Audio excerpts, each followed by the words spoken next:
Hello मेरे प्यारे दोस्तों, आप सभी लोगों का मेरा छोटा सा और प्यारा सा चैनल क्लासिकल टू क्वांटम पे मैं स्वागत करता हूं। आज हम लोग एसएचएम का दो सवाल करेंगे। ठीक है, एक 2024 में आया था और एक 2023 में आया था। ठीक है, इस तरह के सवाल एसएचएम से आते रहते हैं और एक सवाल तो पक्का आएगा ही आएगा। ठीक है, तो चलिए शुरू करते हैं। क्या है सवाल? A simple pendulum doing small oscillation, मैंने छोटा छोटा ऑसिलेशन करना है, मैंने लीनियर ऑसिलेशन, लीनियर एसएचएम का बात कर रहा है। At a place R height above the earth surface has time period t1 equal to 4 seconds and t2 would be its time period if it is brought to a point at a height 2r from surface earth surface. Choose the correct relation. r radius of earth. मतलब question ये है कि ये earth surface है। ठीक है, यहां से h हाइट माने h equal to r, surface से कितना दूर ऊंचाई पे, r हाइट ऊंचाई पे, यहां पर जो पेंडुलम का जो टाइम पीरियड है वो t1 है।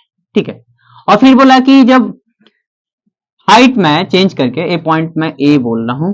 ठीक है, ए पॉइंट पे है पेंडुलम, धरती से आर हाइट ऊंचाई पे है, तो उसका टाइम पीरियड t1 है जिसका वैल्यू 4 सेकंड दिया हुआ। अब बी पॉइंट पे है, धरती से कितना ऊंचाई पे है, 2r, h equal to 2r पे है, तो इस पॉइंट पे इसका टाइम पीरियड t2 है। तो बोला t1 और t2 में क्या रिलेशन है? ये अर्थ है, अर्थ करेंगे सारे। तो टाइम पीरियड ऑफ पेंडुलम क्या होता है भैया? टाइम पीरियड ऑफ पेंडुलम क्या होते हैं? 2 equal to 2 pi root under L by ji effective.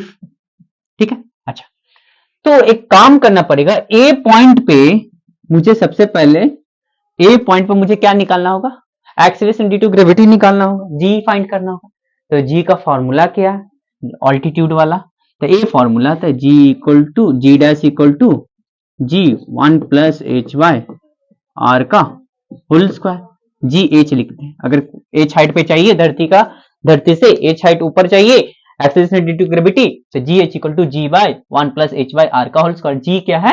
Acceleration due to gravity on the surface of earth. अर्थ का सरफेस पे एक्सीलरेशन ड्यू टू ग्रेविटी जी होता है। ठीक है, अच्छा, तो एक काम करते हैं, T1 निकालने के लिए मैं पहले यहाँ पर ए पॉइंट पे ग्रेविटेशन निकाल लेता हूं। तो ए पॉइंट पे जी ए निकाल रहा हूं, तो कितना आ जाएगा? जी 1 प्लस एच, कितना हाइट, कितना धरती से, धरती का सरफेस लेना, सेंटर से नहीं लेना, कितना आर के बराबर, आर बाय आर कट गया, नीचे 2 आ जाएगा, जी ए 2 का स्क्वायर कितना आ जाएगा? 4।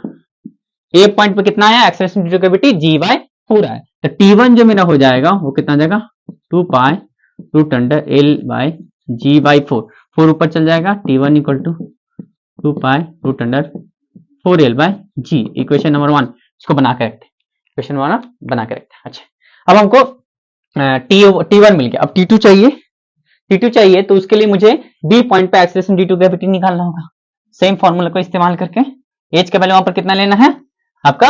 2r लेना है। ठीक है, B पॉइंट पे जो मेरे धरती से जो हाइट होगा B पॉइंट पे वो कितना होगा? h इक्वल टू 2r होगा।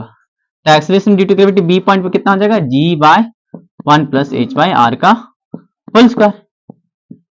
g h का जगह 2r by r, R R cancel, तो 1 प्लस 2 3 का स्क्वायर करेंगे तो जी बाय 9।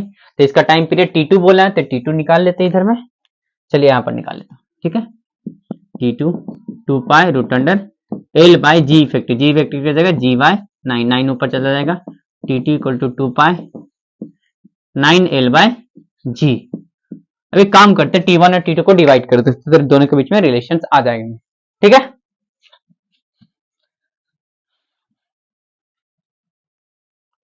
इसका जरूरत नहीं है, T1 और T2 के बीच में डिवाइड कर देते हैं। T1 divided by T2, T1 का वैल्यू कितना?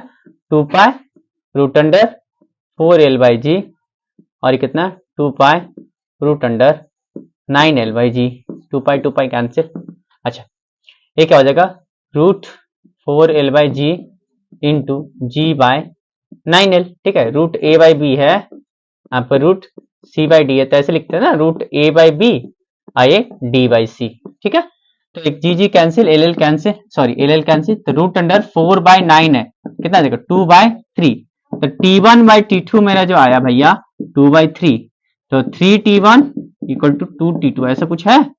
3T1 equal to 2T2, option A है 3T1 इक्वल टू 2T2।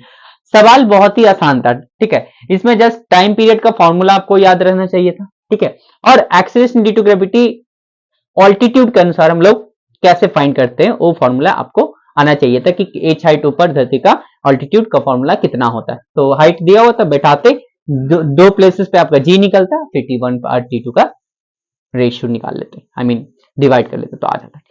ये वाला सवाल क्या है, देखने में ये खतरनाक लगे लेकिन है खतरनाक नहीं।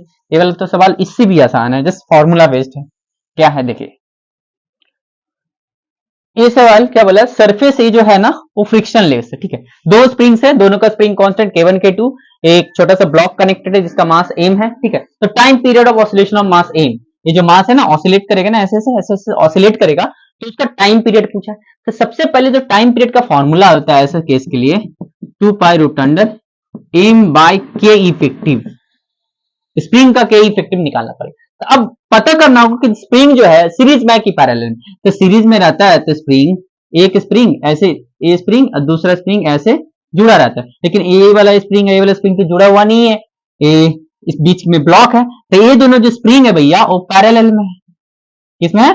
पैरेलल में है। तो पैरेलल में जो के इक्विवेलेंट निकालते कैसे निकालते हैं, पैरेलल में के equivalent equal to K1 plus K2, और सीरीज में रहता तो 1 by K equivalent equal to 1 by K1 plus 1 by K2, तो बट ये तो पैरेलल में, तो यहाँ पर T इक्वल टू डायरेक्ट लिख सकते हैं, T equal to 2 pi root under m by K equivalent K1 plus K2, ऐसा कुछ ऑप्शन है, 2 pi root under m by K1 2, option A ही है, दोनों का तो ऑप्शन ए ही था, ठीक है। तो ये दो सवाल थे, दोनों ही आसान सवाल थे, ठीक है। तो ऐसा सवाल संभावना है कि आ सकता है, ठीक है। और साथ ही बैच का वीडियोस डिले हो गया लेक्चर्स, उसके लिए मैं क्षमा चाहता हूँ। मैं कोशिश करूंगा कि जल्द से जल्द वीडियोस आए उसका, ठीक है। आप लोग ऐसे ही पढ़ाई करते रहिए, हम लोग अगले लेक्चर में मिलेंगे, धन्यवाद।